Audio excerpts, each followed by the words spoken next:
अस्सलाम वालेकुम dear student, I am Hasan Ali. Exercise जो 14.1 है उसका आगाज कर चुके हैं और आज क्वेश्चन नंबर जो 2 है वो सॉल्व करेंगे। और क्वेश्चन स्टार्ट करने से पहले मेरी आप सबसे यही रिक्वेस्ट है कि अगर आप लोगों ने हमारे चैनल को सब्सक्राइब नहीं किया तो बराए मेहरबानी सबसे पहले हमारे चैनल को सब्सक्राइब लाजमी करें। और क्वेश्चन नंबर 2 में हमने solve the following trigonometric equations, तो यहाँ हमने जो है ट्रिग्नोमेट्रिक इक्वेशंस जो है इनको सॉल्व करने हैं। तो इसका हमारे पास जो फर्स्ट पार्ट है वो है tan square theta that is equal 1/3। जैसे हमने क्वेश्चन नंबर 1 के ऑल पार्ट किए थे उसी ही तरह है, लेकिन यहाँ ओनली हमारे पास क्या हो चुका है स्क्वायर। तो दोनों तरफ क्या लेंगे स्क्वायर रूट। तो यहाँ हमारे पास ये जो स्क्वायर है अंडर रूट से हो जाएगा कैंसिल, ओनली आ गया यहाँ पे tan theta that is equal, ये आ जाएगा प्लस माइनस, और ये हमारे पास जो है 1 का अंडर रूट 1 ही, और ये आएगा स्क्वायर रूट 3। दोनों तरफ हमने स्क्वायर लिया। अब यहाँ पे हमारे पास tan की टू वैल्यूज आ चुकी हैं, एक पॉजिटिव में और एक नेगेटिव में। तो यहाँ हमारे पास हम 2 केस होंगे। सबसे पहले केस 1 के लिए हम जो है tan थीटा की वैल्यू जो है वो पॉजिटिव लेंगे।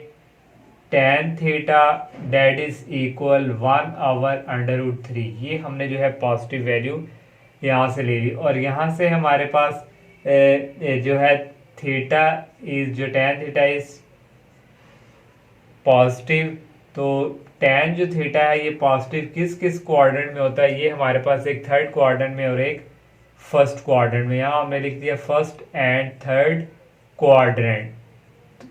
तो यहाँ से अब हम जो है थीटा की वैल्यू जो है वो निकालेंगे। तो यहाँ जिसको हम कहते हैं रेफरेंस एंगल भी कहते हैं। तो ये tan और tan उस तरफ जाके इनवर्स में चेंज हो जाएगा 1/√3। कैलकुलेटर से करेंगे तो ये वैल्यू जो है हमें देगा 30। तो tan को हम इस तरह भी लिख सकते हैं π/6।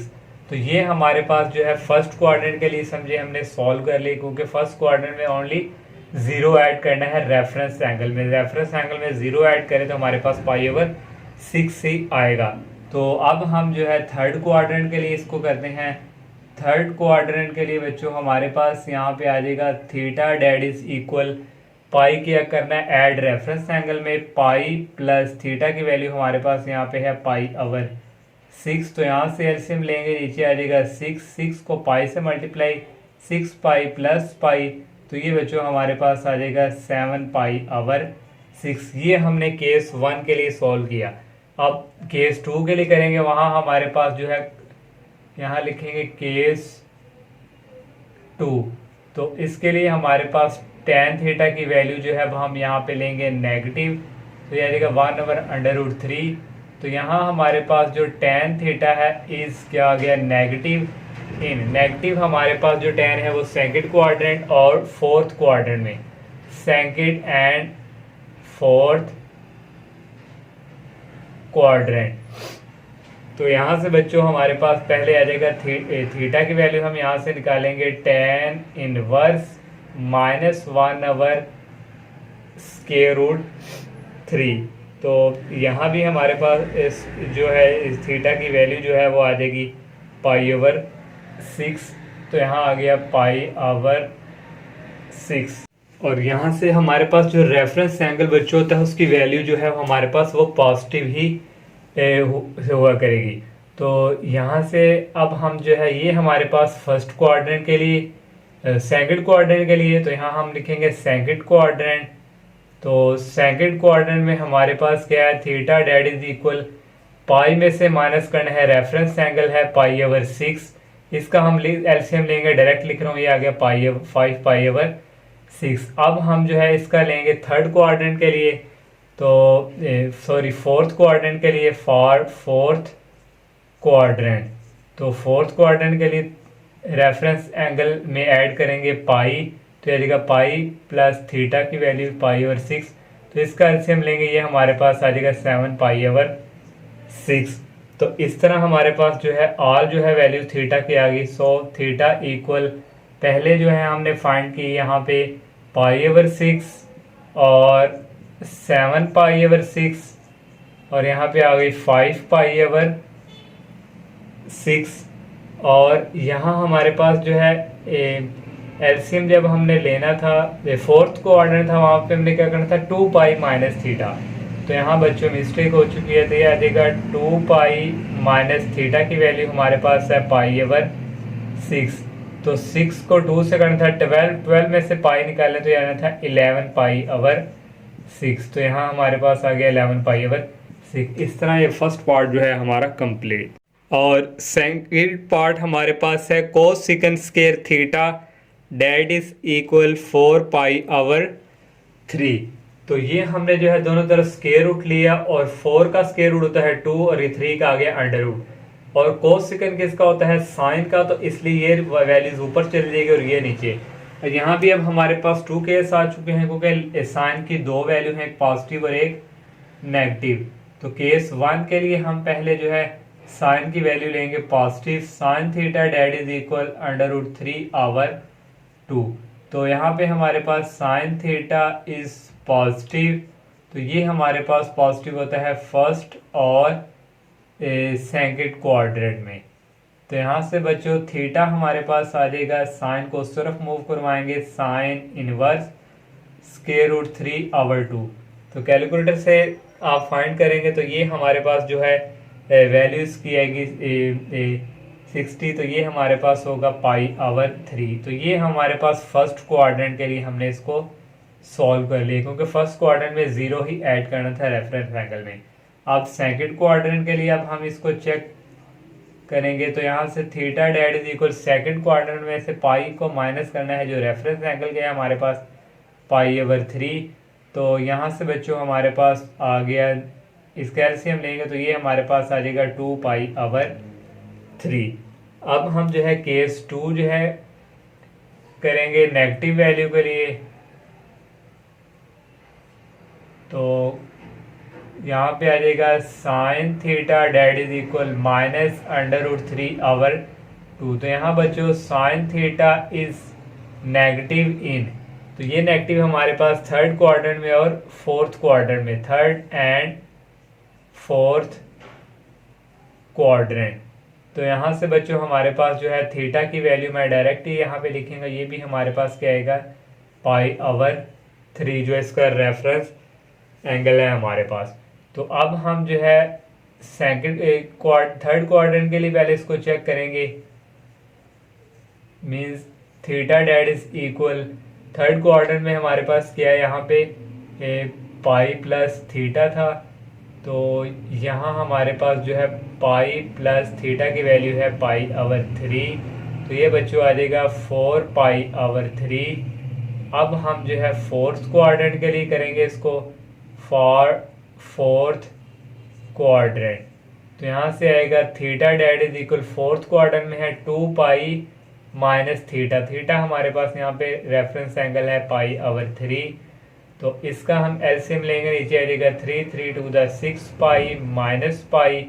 तो ये बच्चों हमारे पास आ गया 5 पाई ओवर 3। ये हमारे पास यहाँ पे थीटा की वैल्यूज आ गई। तो यहाँ हमारे पास जो है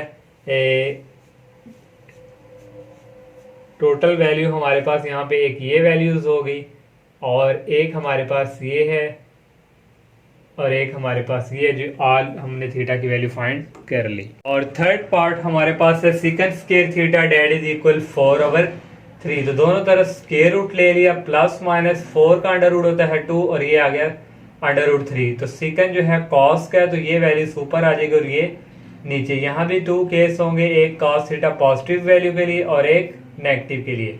तो ये बच्चों हमने केस 1 ले लिया, cos theta positive value under root 3 over 2। तो कॉस थीटा जो है पॉजिटिव होगा हमारे पास इन, एक हमारे पास है फर्स्ट क्वाड्रेंट के लिए और एक फोर्थ क्वाड्रेंट में हमारे पास क्या होता है पॉजिटिव। तो यहाँ से बच्चों थीटा की वैल्यू यहाँ से आ जाएगी कॉस इनवर्स, ये आ जाएगा स्क्वायर रूट 3 ओवर 2।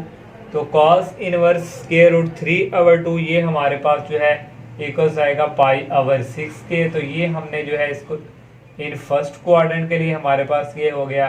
अब हम जो है फोर्थ क्वाड्रेंट के लिए इसको करेंगे फोर्थ क्वाड्रेंट। तो यहाँ से बच्चों theta that is equal, fourth quadrant में हमारे पास क्या है 2 पाई माइनस थीटा, थीटा हमारे पास है π/6। तो यहाँ से बच्चों हमारे पास ये इक्वल आ जाएगा, नीचे आ गया 6 को 2 से करेंगे 12 पाई माइनस पाई, तो यहाँ से हमारे पास आ गया 11 π/6। तो ये हमारा आ गया फोर्थ क्वाड्रेंट के लिए। अब हम जो है केस 2 के लिए करेंगे। तो केस 2 में हम जो है cos थीटा की वैल्यू लेंगे नेगेटिव, तो ये आएगा -2/√3। तो यहाँ से हमारे पास cos थीटा इज नेगेटिव, किस किस क्वाड्रेंट में नेगेटिव कॉज होगा, एक हमारे पास सेकंड और एक third, second and third quadrant. तो यहाँ से हमारे पास थीटा की वैल्यू, यही जो रेफरेंस एंगल हमने फाइंड किया है π/6। तो अब हम इसको करेंगे फॉर सेकंड क्वाड्रेंट के लिए। तो यहाँ से आ जाएगा theta that is equal, second में क्या है पाई में से थीटा को माइनस करेंगे, ये हमारे पास है π/6। तो इसका एलसीएम लेंगे, ये हमारे पास आ जाएगा 5 π/6। तो अब हम जो है इसको करेंगे थर्ड क्वाड्रेंट के लिए। तो थर्ड क्वाड्रेंट में बच्चों हमारे पास क्या है, पाई ऐड करेंगे रेफरेंस एंगल में, वो हमारे पास है π/6 और ये आ जाएगा 7 π/6। तो इस तरह ये हमारा जो है थर्ड पार्ट भी कंप्लीट। और लास्ट पार्ट हमारे पास है cot square theta that is equal 1/3। दोनों तरफ ले लिया स्क्वायर रूट, प्लस माइनस 1 का √1 ही, और ये आ गया √3। cot जो है वो tan का, तो ये √3 ऊपर शिफ्ट हो जाएगा और 1 नीचे लिखे या ना लिखे। तो tan हमारे पास यहाँ भी हमारे पास दो केस ही आएंगे। केस 1 के लिए हम इसको पहले tan थीटा की वैल्यू लेंगे positive, tan theta that is equal √3। तो tan थीटा हमारे पास यहाँ वैल्यू क्या है, इस पॉजिटिव। तो ये हमारे पास बच्चों पॉजिटिव tan होता है फर्स्ट क्वाड्रेंट में, और थर्ड क्वाड्रेंट में इसकी वैल्यू हमारे पास क्या होती है, पॉजिटिव। तो यहाँ से बच्चों theta that is equal tan inverse √3। तो कैलकुलेटर से आप करेंगे तो ये हमारे पास जो है आ जाएगा π/3। तो ये हमने जो है फर्स्ट क्वाड्रेंट के लिए भी हमारा ये फाइंड हो गया। अब हम जो है इसको थर्ड क्वाड्रेंट के लिए बच्चों चेक करेंगे। फॉर थर्ड क्वाड्रेंट के लिए theta that is equal pi add करेंगे रेफरेंस एंगल में। तो रेफरेंस एंगल हमारे पास यहाँ है π/3। तो यहाँ से बच्चों आ गया 3 पाई प्लस पाई, और थीटा की वैल्यू आ गई 4 π/3। अब हम जो है केस 2 जो है cos की नेगेटिव वैल्यू के लिए tan theta that is equal -√3। तो यहाँ बच्चों tan थीटा इज नेगेटिव। तो नेगेटिव हमारे पास जो है tan किस क्वाड्रेंट में, एक सेकंड क्वाड्रेंट में और एक फोर्थ क्वाड्रेंट में। तो यहाँ हमारे पास थीटा की वैल्यू क्या है, यही हमारे पास जो है पॉजिटिव ही रहेगी इसकी π/3। इसको हम पहले फाइंड करेंगे सेकंड क्वाड्रेंट के लिए। तो सेकंड क्वाड्रेंट में हमारे पास क्या है, पाई में से रेफरेंस एंगल को माइनस करेंगे π/3। तो यहाँ से बच्चों एलसीएम लेंगे तो ये आ जाएगा 2 π/3। अब हम जो है इसको फाइंड करेंगे फोर्थ क्वाड्रेंट के लिए। तो ये हमारे पास थीटा आ जाएगा, फोर्थ क्वाड्रेंट में क्या है 2 पाई माइनस थीटा π/3। तो यहाँ से बच्चों ये आ जाएगा, नीचे आ गया 3 to the 6 pi minus pi, तो ये हमारे पास आ गया 5 π/3। तो इस तरह ये हमारा जो है 4 पार्ट भी कंप्लीट और क्वेश्चन 2 भी हमारा हो चुका है कंप्लीट। तो इंशाल्लाह नेक्स्ट लेक्चर में हम नेक्स्ट क्वेश्चंस का आगाज़ करेंगे। तब तक के लिए इजाज़त दीजिए। अल्लाह हाफिज़। अस्सलाम वालेकुम।